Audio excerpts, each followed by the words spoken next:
Okay, we're going to go ahead and get started.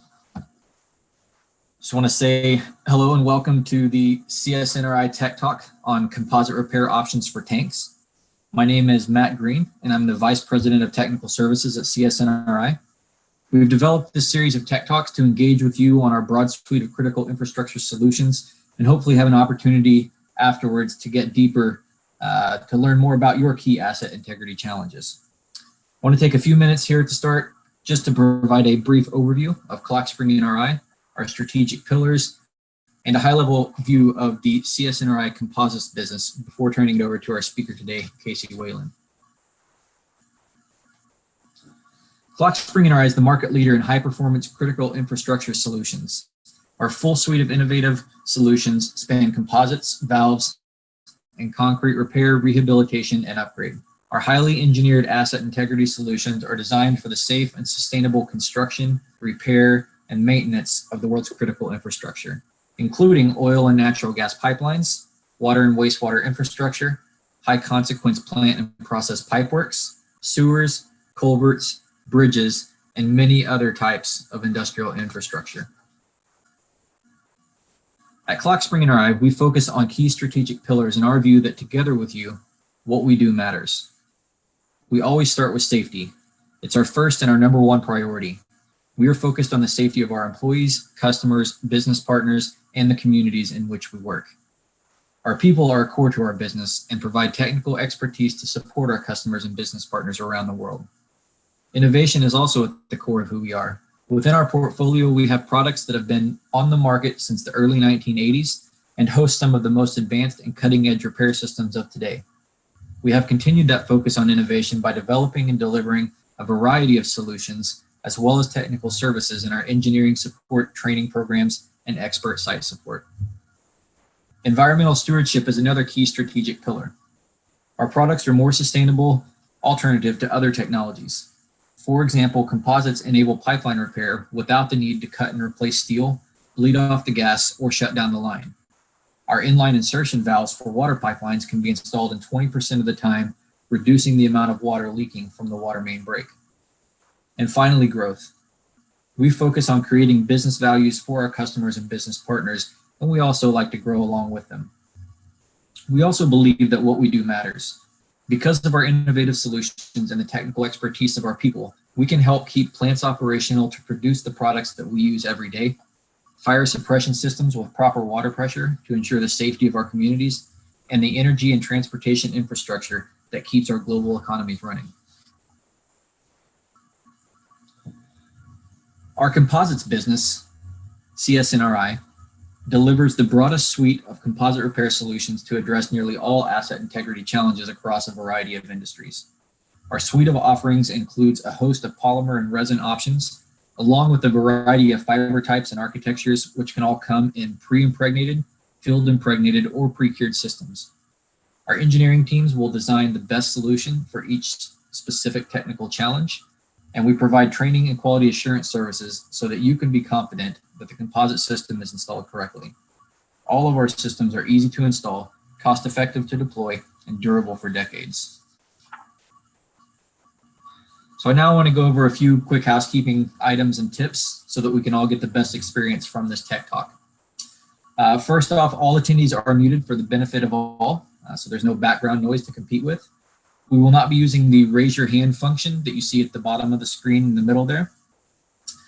Instead, please use the Q&A button to submit all questions, and you can enter those at any time throughout the presentation, and we will be keeping track of those, and we will try to answer them all through at the end. So enter your questions at any time. Also, during the Q&A at the end, we will have a quick 3-question survey. So if you can please help answer that, we're using the answers and feedback we get there so that we can continue to improve the experience of our tech talks. Additionally, if you'd like to receive PDH credit, instructions for how to receive that will be given at the end as well. And with that, I would like to turn it over to our presenters. Our speaker today for the tech talk is Casey Whalen. Casey graduated with a bachelor's and master's in aerospace engineering from Texas A&M. He's been serving the oil and gas industry since 2012 through composite design engineering. Also, as an active member of the ASME PCC2 subcommittee, he's been working on expanding the use and acceptance of composite repairs with programs such as crack repairs and transmission pipelines.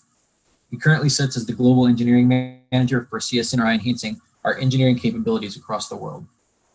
And our co-host is going to be Brad Whalen. Brad is the Senior Engineer for the downstream market in CS NRI's composite division. As a senior engineer, he oversees the day-to-day technical aspects of repair applications in refineries, chemical plants, utility plants, and processing sites in the US and Canada, while also developing and managing the design engineering tools that we use worldwide. He has a bachelor's in aerospace engineering, also from Texas A&M, and 10 years combined experience of composites and aerospace applications and industrial repair. His key interests today concern advancing the proper use of composites through industry committees, governmental regulation advisory, and public design standards. And with that, I'm going to turn it over to Casey and Brad. Thank you, Matt, for the introduction. Hello, everybody. Thank you for joining us today as we talk about how composite repairs can be used on tanks and pressure vessels. So within this presentation, what we're going to go over is a quick little introduction. We're going to talk about what the differences are between a wrap and a patch. And we're going to spend a good amount of time talking about the installation methods, which ones exist, which is best, and why we would want to use different ones. We'll then talk about some of the issues that arise specifically to large standing tanks, such as the one that is shown on this slide. Before, at the end, we have a couple case studies about pressure vessels that we think would be of interest to you.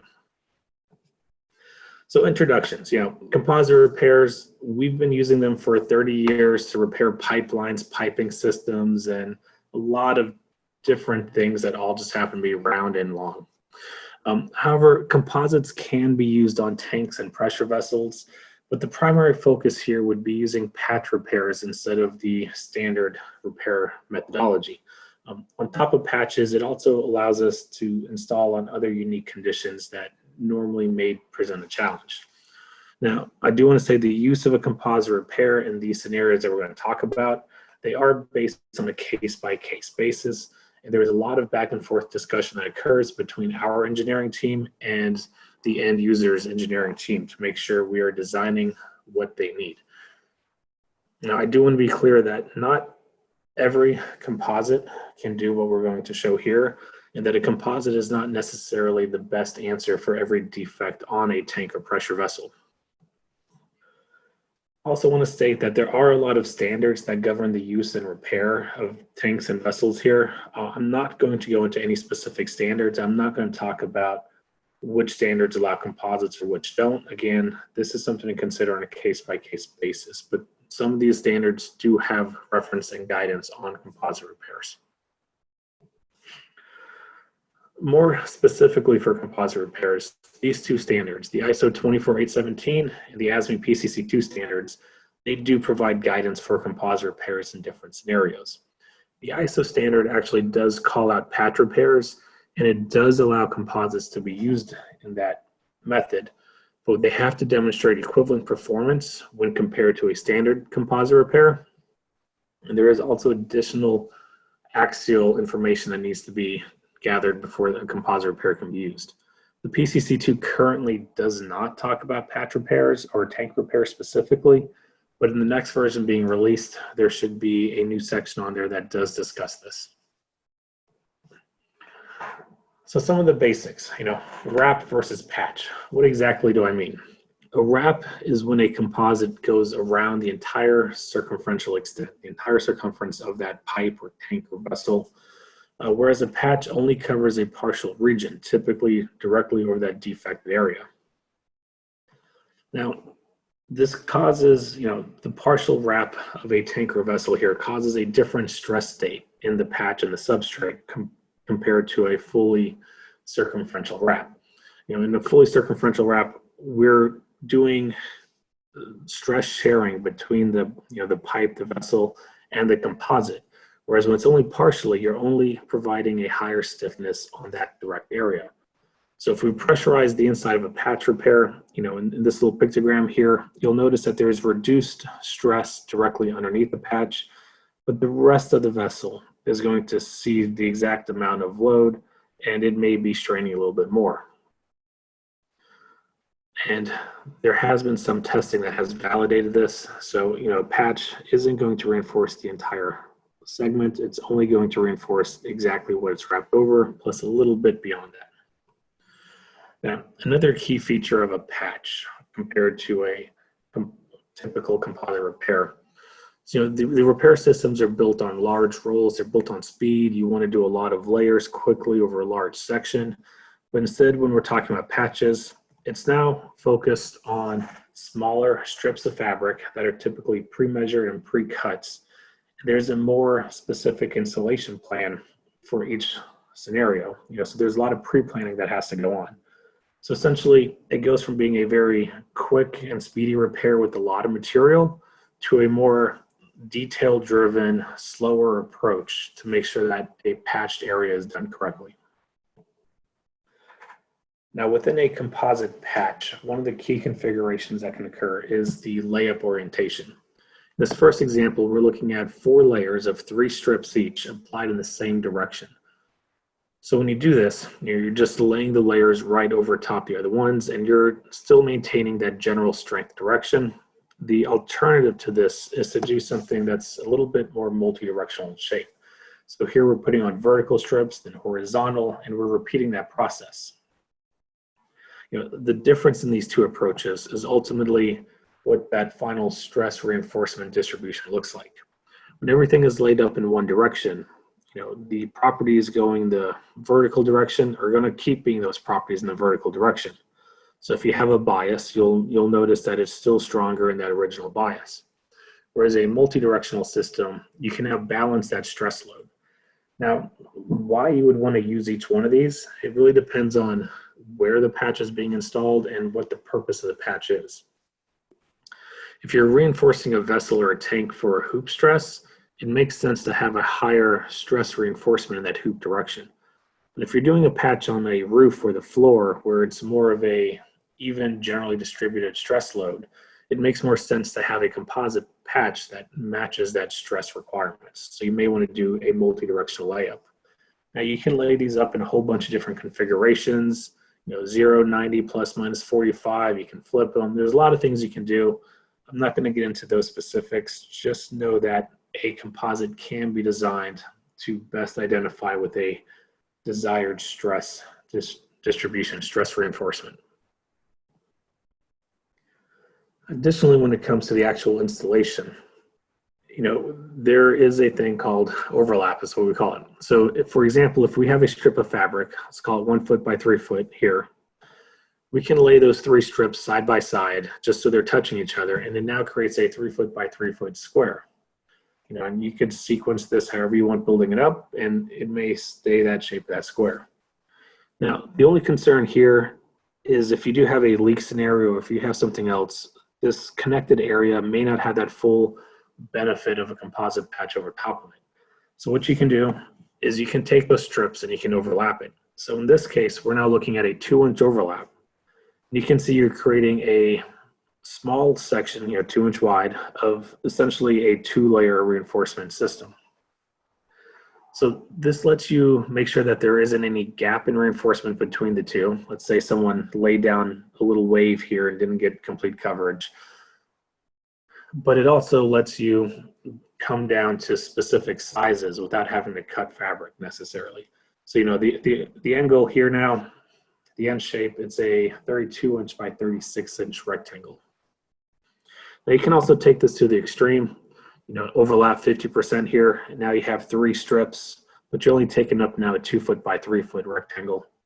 And on the outsides, you have the original 1 layer per application, and on the inside, you have 2 layers. So this kind of approach can be good if you want to really reinforce the center of a patch and provide a slight taper on the outside. Now, depending on a couple of things, we need to determine what the ultimate size of that patch should be. Now, some of those key concerns would be the distance from the defect and any installation concerns. I briefly touched on those. However, when we look at a cross-section of a composite repair in this situation, there are 3 different lengths that we want to consider. One is, what is that defect length?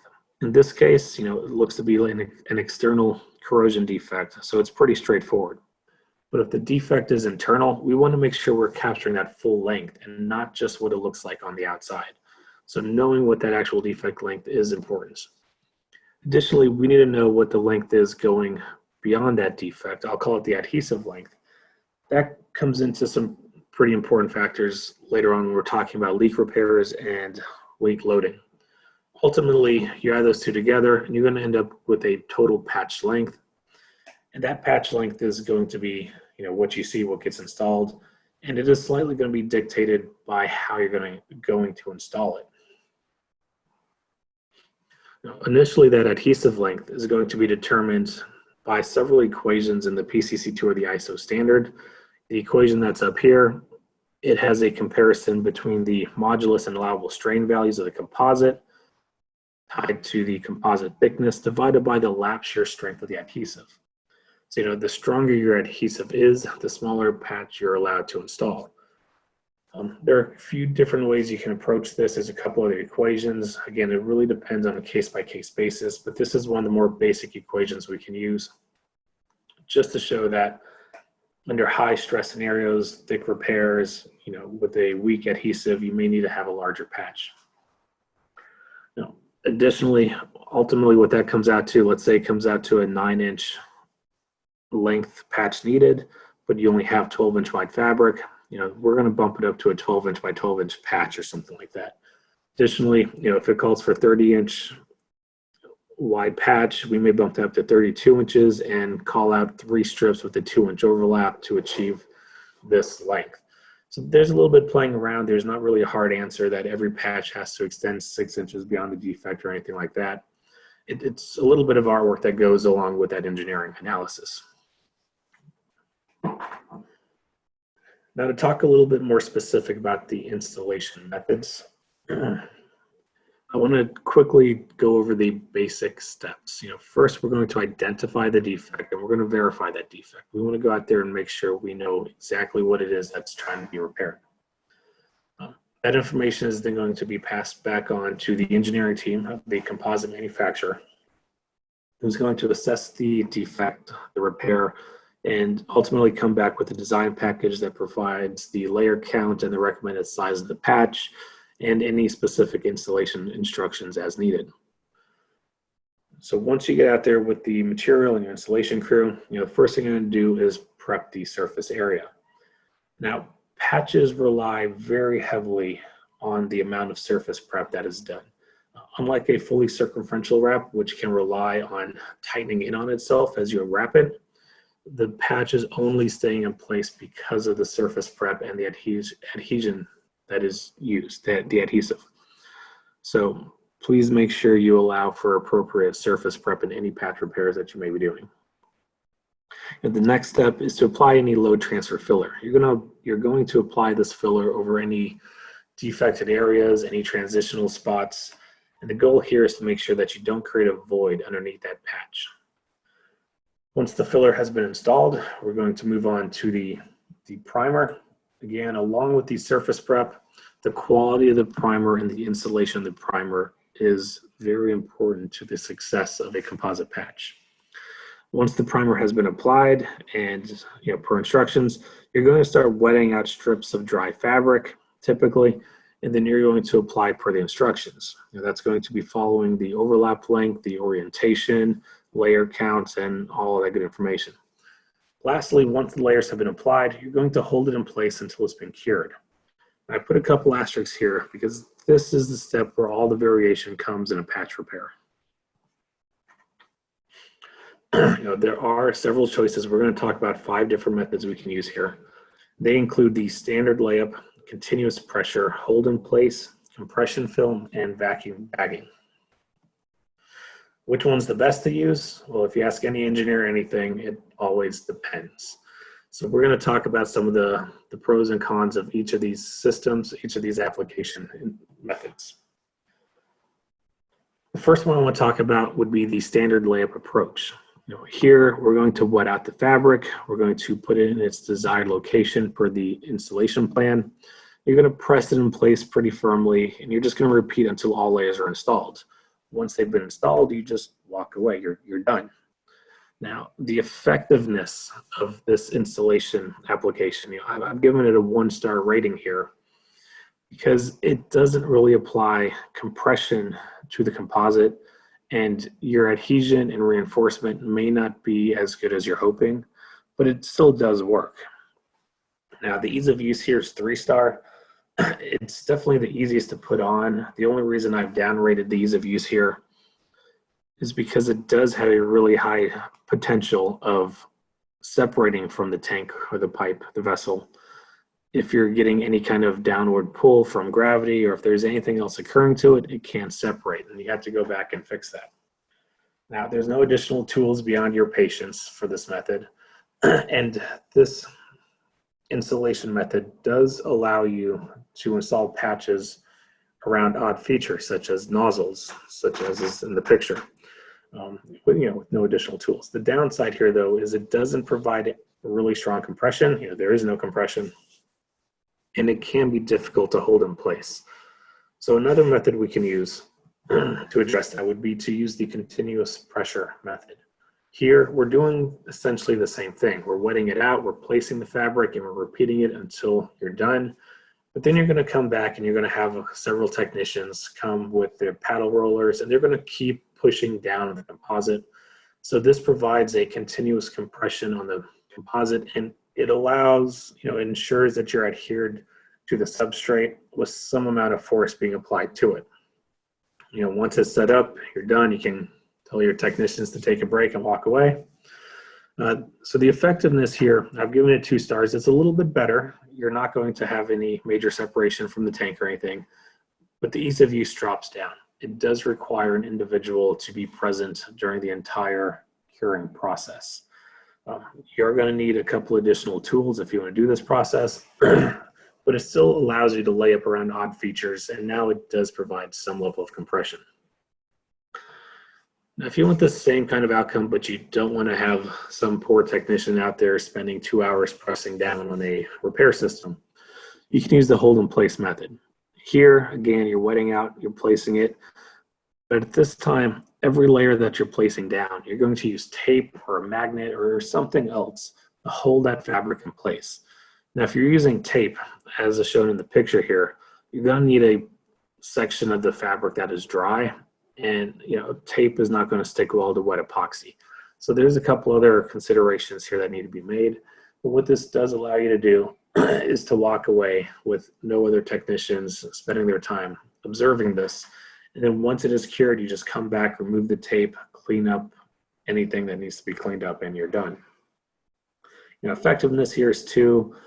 You're not getting the best compression, and you can't guarantee that the regions away from the tape or the magneted area are actually seeing that compression. It just depends on how tight it was initially cured and how well placed that tape was. However, like I said, a benefit here is that you can walk away with some level of compression and not be concerned that you're getting complete separation. So one of the best installation approaches you can take, and this is the approach used for standard composite repairs, is using compression film or constrictor wrap or anything else, right? The application steps here, you wet out, you place it, you put on your entire patch, and then you wrap a compression film all the way around it. Now, this is very effective. As I said, this is the method that is most often tested, and it is used every single day on standard composite repairs. You're going to get very good compression. It's easy to apply, it's easy to remove, and therefore the ease of use and effectiveness are both 4 stars in my rating system here. The downside is, if you have a 200-foot tank, you're not going to be wrapping around that entire tank. If you're doing a patch on top of nozzles, using compression film isn't going to work very well here without some modifications. So it only works well on smaller vessels, smaller tanks that don't have any obstructions in the way. The last method I want to talk about here would be vacuum bagging. Now, in this case, you're doing the same first 3 steps: wet out, place it, repeat till you're done. And then you're going to come back and apply a vacuum bag over that patched area. You're going to pull vacuum, which applies a high amount of compression to that patch, giving it the highest effectiveness of all these systems. Now, the ease of use here takes a hit just because there are a lot of additional steps and there's a little bit of minute detailed work that needs to be completed for it to work successfully. Again, the benefits here, very high compression. The downside is it's very hard to get a vacuum if you're doing a nozzle repair or anything like that. So it typically only works on relatively flat, unobstructed surfaces. Additionally, you're going to obviously need the vacuum bag material. You'll also need compressed air if you want to use a pneumatic vacuum pump. Otherwise, you'll need to use an electric vacuum pump. So I do want to spend a little bit more time talking about vacuum bagging since it is a somewhat more unique approach than what many people may be used to. So in this case, let's pretend we have our completed patch put on here. So this is, let's say, 4 layers, 3 strips wide. There looks to be some overlap here. Now we just need to hold it in place until it cures. So the first thing we're going to do is come back and apply a peel ply over that composite patch. It is going to be in direct contact with the composite. This is a piece of material that has a release agent put on it. So when you take it off, it's not going to adhere to that, the epoxy system, the resin, and you'll be able to peel it off relatively easy. The next layer uses a bleeder fabric or some kind of a thicker cloth that is meant to allow air to flow away from the patch into the vacuum so that you're getting full vacuum pressure over that entire area. But it also serves the benefit of absorbing any excess resin. So when you're applying a vacuum, you're squeezing down on the composite and those fabric layers are being pushed down into each other. Any extra resin caught between those layers are going to be pulled out and they're going to be absorbed by that bleeder material, leaving you with the thinnest repair possible. And the next step is to apply a vacuum sealant tape. It's going to outline the entire repair zone. Then we're going to put in a vacuum sealant kit. So this is just a metallic piece. And then you're going to put on top of all that the vacuum bagging itself. So this is a plastic film. It's very stress resistant. It's temperature resistant. And you're going to press it into that vacuum sealant tape, and you want to make sure that there are no gaps, there are no little rivers of air. You want to have complete seal. So you're going to spend a lot of time pushing down on that vacuum sealant tape to make sure you're having a good seal. You're then going to cut a hole in that seal, in that vacuum bag, and apply your hose, which is connected to, in this case, there is a pneumatic vacuum pump. So this one is just operating off air pressure. So if you look at the cross section, you have your substrate, your filler, your adhesive, your composite, your peel ply, bleeder, tapes on the outside, and the vacuum bag is covering all of it up. So at that point, you're going to pull vacuum. Now, if you had a perfect seal, you only have to pull vacuum for a few minutes, and you can use a quick disconnect to, detach the vacuum pump and let it sit there until it cures. This isn't a perfect condition. We're not inside of labs. I always expect that there's going to be some leaks that aren't detected. So you may have to turn that pump back on every few minutes. If it's a really odd shape and you just can't get a seal at all, it may be necessary to leave that vacuum pump on for the full duration of the cure. Once it has cured, you can take all of it back off. The sealant tape, peel ply, bleeder, vacuum bag, all of that should peel off, leaving you with nothing but your composite patch ready for a top coat. So with the installation methods out of the way, I want to now talk about storage tanks, and primarily going to have a focus here on leak repairs. So storage tank, right? It's a large structure. Typically, we're only dealing with head pressure, maybe some positive pressure. And it's going to have corrosion and chemical attack as the primary defect that a composite can address. There are 2 repair scenarios we're going to talk about, external and internal patches. There are differences in these 2 that are worth talking about. So when we talk about external repairs, we're typically talking about a repair that is done on the shell of the tank, on the roof, that could be a floating roof, or even on the dome, it's on a dome if it has a dome. And the primary concerns here would be general corrosion along with any leak containment or leak repairs. If we're talking general corrosion,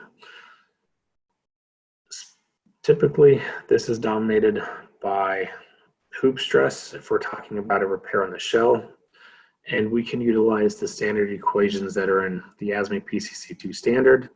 All those equations follow a fairly similar format, where we're taking the design pressure, subtracting out what the remaining wall can handle, and the composite thickness is determined to handle the rest of that load. Now, there are two goals here for any corrosion repairs. One is to prevent any further corrosion. The other one is just to reinforce the stress locally, but you get an added benefit of any external impact protection. So, if someone throws rocks at your tank and it hits the patch, it's going to protect that weaker substrate that's underneath it from any further damage. Quick little example here. This is a large tank. It suffered external corrosion due to its proximity to the ground. It had a lot of ground moisture here. So a standard layup approach was used, and any of the damaged areas were just repaired with a few layers of carbon fiber in this case. Again, here we reinforced some localized wall loss, while also, more importantly, preventing further damage due to ground moisture from occurring. Now, if we look at leak repairs, the equations here get a little bit more complex. All these equations are based on flat plate theory. That is to say, the equations themselves assume that the composite is a flat plate on top of another flat plate with a hole in it, and it's pushing up.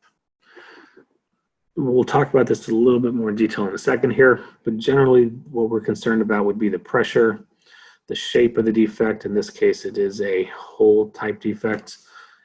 And most leak repairs are just going to be a simple spot repair. So we're not repairing any 3 foot by 3 foot missing chunk of tank.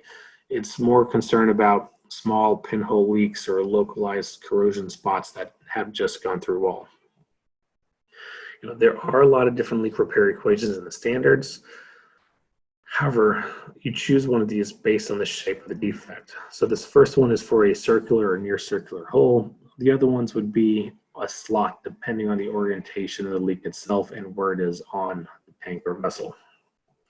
Now, each of these equations follow the same general shape. You have your design pressure over here. There's going to be some safety factors. One is a general safety factor. The other one is temperature dependence. You have the square root, and at the top, you're going to have a fracture toughness. This is essentially how much localized stress can the adhesion in the repair system take before it causes a crack leading to a failure. This bottom portion is what is known as a shape factor. So looking at the shape factor, since this is the most complex part of the equation, generally what occurs is when you have your composite directly over a defect, that pressure is going to push up on the composite. It's going to push it outwards. Depending on the shape of the hole, if it's a slot or a hole, as well as the stiffness of your composite and a lot of other factors, you're going to have different stress states here where it's trying to peel the composite away from the substrate. So at this point, the shape is dictated by the pressure, the hole size, the stiffness, and it's determining a stress value at this point. And you compare that back to your fracture toughness value. If it exceeds that fracture toughness value, it's essentially estimating that that is going to crack, causing the shape to grow bigger, which will propagate the crack into a leak repair failure. Now, here's an example of a leak repair that was repaired successfully. In this case, again, it's a large tank. It had multiple external defects, which all eventually went through wall. In this case, a fiberglass epoxy system was utilized, and you can see that they were installed using the vacuum bagging system. Here's a great picture for you to visualize that overlap effect. I'm pretty sure this was 4 layers. So here we had a, what looks to be like a 1 inch or 2 inch overlap. Then here's probably a 4 or 6 inch overlap, which caused a lot higher layer count directly over the defected areas, possibly. Now, the opposite of external, internal repairs. These are repairs that are typically done on the shell of the tank or on the floor of the tank. And your primary concern here switches between not only leak containment, but also chemical contact. Now the entire composite itself will be exposed to the chemical. It's going to be exposed to any kind of fluid dynamics as well. And it needs to be designed in such a way that it can resist long-term durations of exposure to this chemical. Now, the leak portion of it, it's going to act different. Instead of the pressure pushing the composite away from the substrate. The pressure is now pushing the composite into the substrate. So here our concern is not separation between the two. The only concern is that the composite itself is strong enough, the resin is good enough to prevent the fluid from pushing through the composite and forcing a leak. Fortunately for us, that is not typically the failure mode a composite experiences, and it can handle fairly high pressures with this method. All right, we have a couple examples here. Each of them have some different points to discuss about. This first one right here, it had general corrosion on the inside on the floor. They wanted a fairly large repair area, so it didn't make sense to do any kind of vacuum bagging here. Instead, filler material and primer were used to transition all these different spots, and large, long strips were installed using standard layup method, just allowing gravity to pull down on it. It's not going to start floating up or anything, so standard layup worked perfectly here. In this next scenario, there was a transition spot between the floor and the shell. So again, this isn't something that can easily be done with the vacuum patch, can use compression wrap. So again, these were installed using the standard layup approach. However, what you're getting here is a reinforcement of not just the shell of the floor, but also the stress loads at that intersection. Lastly, for small localized patches, either on the floor or the shell, you can also use a vacuum bagging technique. Here you can see 3 repairs being put on at once, 3 vacuum nozzles, and I believe they're all sharing 1 compressed airflow. Now, stepping a little bit away from leaks, patches on large tanks can also be used to address any weight loading. So in these cases, we're typically concerned about tank roofs. However, this method could be used on walkways, metal decks, or anything else where you're concerned about an outward load being pushed down, and for example, you don't want that person to fall through your tank roof. So here, the concern isn't so much leak reinforcement, it's not hoop stress reinforcement, it is now purely weight loading. So here, similar to the composite installed on the floor, that load is pushing the composite into the substrate. So you're not worried about separation purely due to that. There are models available, there are techniques we use where we're treating this as a flat plate undergoing bending. The composite is adhered to the surface of the pipe. There are forces acting downward, and we're going to assume a large defect area. So even if this is a small pinhole, it just has a little bit of corrosion, we're going to assume a very large defect that the composite has to resist, just in case any further damage occurs. Now, if we want to simplify this just for the points of illustration, we can picture this as a 2D beam bending where the edges are fixed in place. So here you're pushing down and you're getting a deflection of the composite system, and the amount of that deflection can be your design limit. So we want to limit it to a certain strain value or certain deflection amounts. You can change your stiffness of the composite based on what system you use, or you can make that repair thicker to reduce the amount of deflection that occurs for a given load.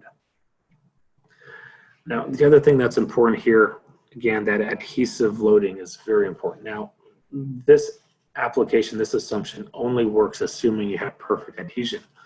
In reality, you're probably getting a little closer to reality if you assume that it's just a simply supported beam, and this force pushing downward is reacting on the edges of that defect and causing a load that is trying to peel apart that adhesive. So we can use this estimated model to determine what repair length is needed to ensure you have sufficient primer, sufficient adhesive over the entire composite area to resist that upward pull and prevent separation or any kind of cracks that may lead to further moisture ingress. So these were just simplified cases. The actual design scenario that we go into here is a little bit more complex. Again, it is on a case-by-case basis. But I believe this explains the general theory that we use fairly well. An example here, this one's kind of boring. We just have a defect on a floating roof. They want to be able to stop any of the leak that's coming out of it, as well as reinforce it for an individual to be able to walk across it safely. So in this case, we're using a vacuum bag just to maximize the effectiveness of our adhesion. We're compressing that composite very well into a prepared surface with a strong adhesive primer. Now, a couple things I want to point out about large storage tank repairs, large vessel repairs. A composite is not ideal for every scenario. If you have large-scale bending or deflection, such as a very large patch on a floating roof that sees wind loading that may cause waves and ripples, it's possible that the composite can start to see delamination issues as it is stiffer than the surrounding roof. Additionally, a composite may not make sense if you're reinforcing a large damaged area on the shell of the tank. That's, you're concerned about compressive loads and any further buckling loads. So here, a composite is meant to reinforce loads that are in tension. If you're putting it in compression, that's not really an ideal scenario for a composite. I'd recommend looking for something else. Additionally, while we do have some testing on heavy cycling on patches, I do want to point out that not every composite repair is the same, and you want to make sure the composite system being used has been tested for cycling if that is a concern on your tank. In summary here, composite patches, they work best on small localized defects where you can control the environment and you can get proper surface prep. This isn't meant to be a permanent solution that reinforces your tank for the next 100 years. It's just meant to address trouble spots until you can get to a more permanent solution or replacement if needed. Now with that, I want to switch focuses over to smaller pressure vessels with a slight focus on structural repairs as opposed to just leak containment. Now, a pressure vessel, to us, that it's a structure, typically large, can be small, but it has end domes that may be damaged as well.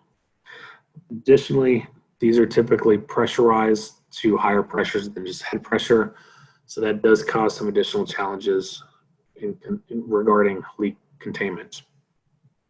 Now here, depending on the size of the pressure vessel, the repairs might be patched or they might be fully circumferential, as is shown in these two pictures. Again, here the primary concerns, you can have leaks due to internal or external wall loss, but now we're able to also address structural reinforcement. So one example here, this is a small water tank that is suffering from internal wall loss along the bottom. It's difficult to address with full circumferential wraps due to a whole bunch of nozzles on the top as well as the leg supports at the bottom here.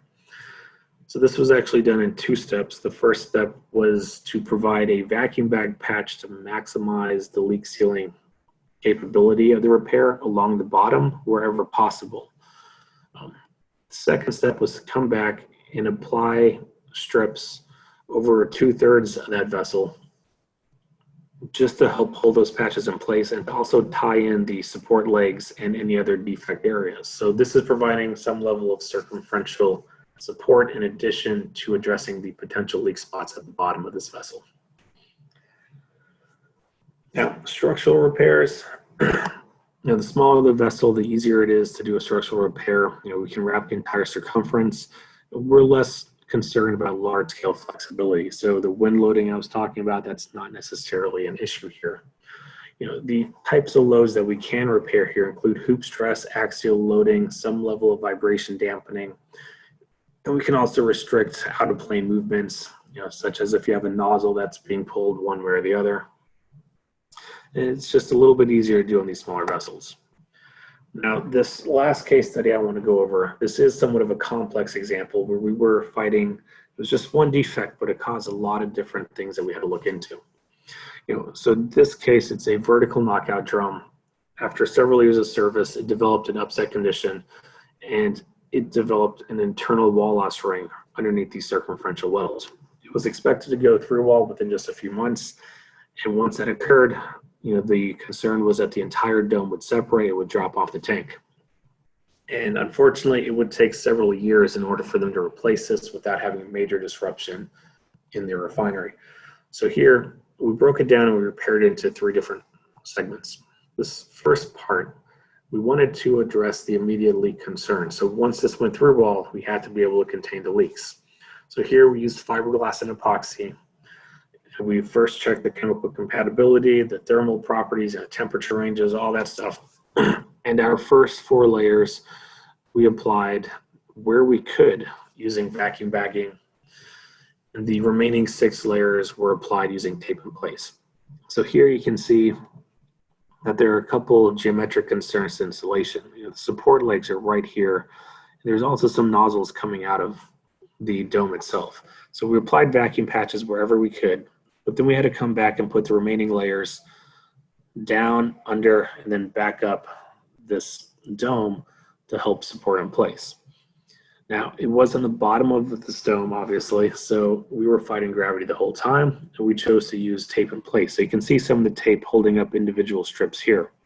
Once that system has set up, we came back, we cut off all the dry fabric and reshaped it and applied more resin to it to seal the edges. So I want to get into a little bit detail here on some of the geometric challenges we had to overcome. This is the level of design support that can be provided with a engineering team that knows how to address these situations. So the first thing we had to look at was the amount of nozzles coming out of the tank. For every nozzle, you had to address that individually, and we provided a generic installation guide for the technicians to follow. In this case, you're applying strips from that nozzle onto the base tank vessel, and you're doing it around the entire circumference of that nozzle. And then you're going to capture it with circumferential wraps on the nozzle, and then you're going to capture it on that vessel with a smaller patch. Additionally, looking at the tight spaces that existed underneath the support legs, we developed a system where you were putting on 1, 2, 3 horizontal strips as snugly as you could, with the expectation that later in the installation process, we would come back with the vertical strips that come down, under, and back up the vessel.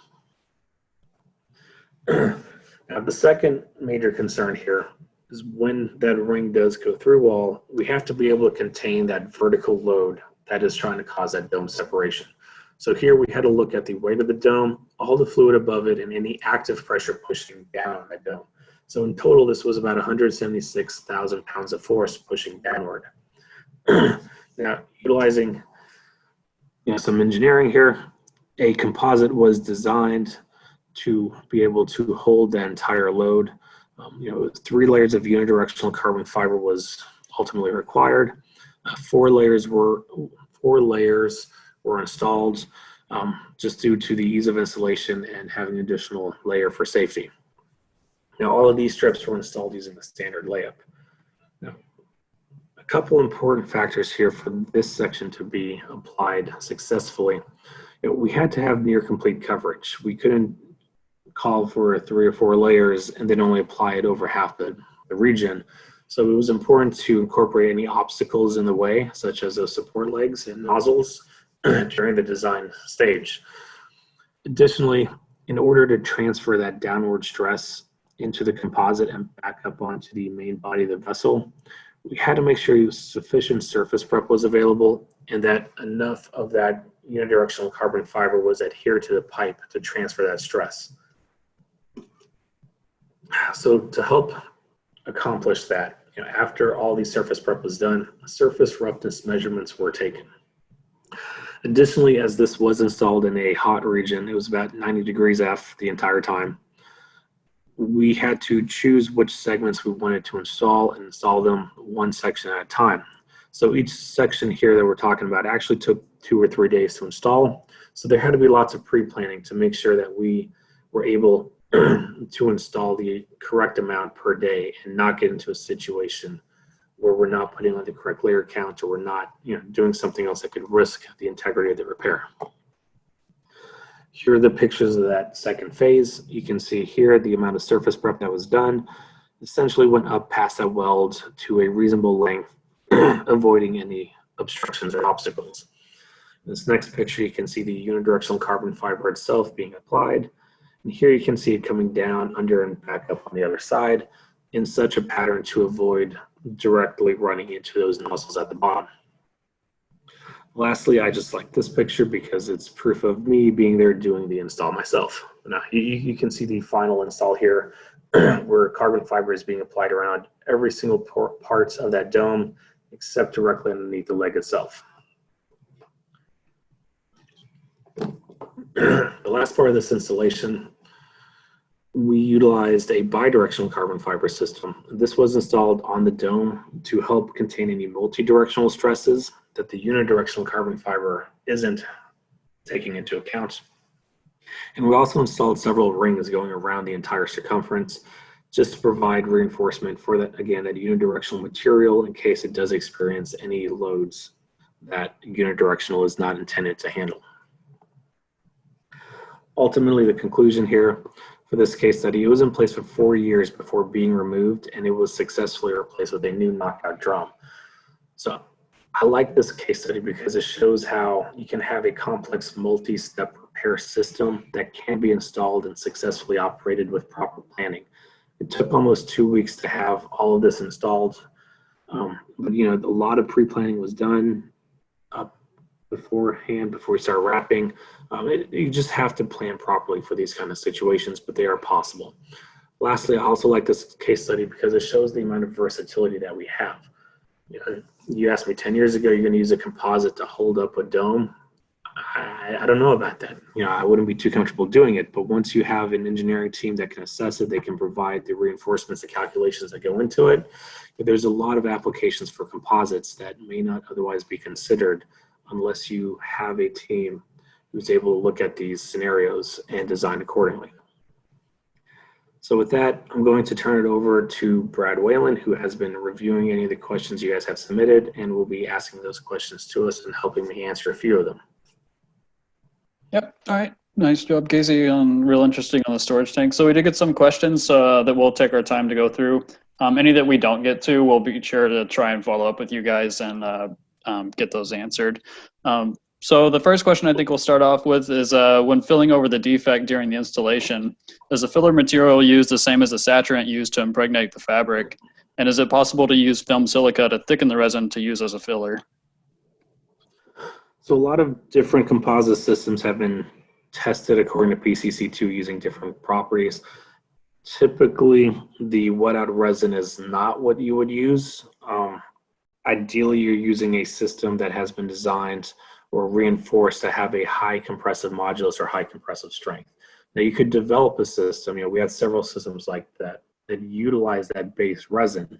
However, they do use a lot of filler materials designed for compression loading, not just filler material meant to make it thicker. Yep. Okay. And so the next question, we'll start to get a little bit more into the design and then shift back to more install questions. What is the typical temperature temperature limits for installation and design?